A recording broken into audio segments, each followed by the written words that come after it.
Друзья, всем привет! Сегодня я вновь решил посетить заведение Фрэнк и Баста.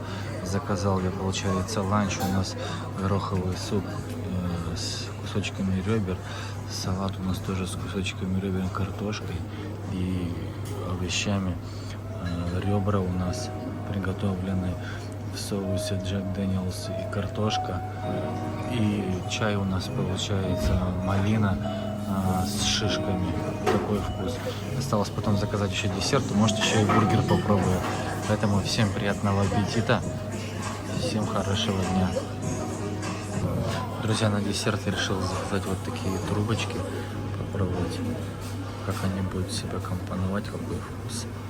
И так продают в магазине или самостоятельно делали. Сейчас попробуем. А так в прошлый раз был Наполеон, бомбезный просто десерт. Сейчас будем пробовать трубочки.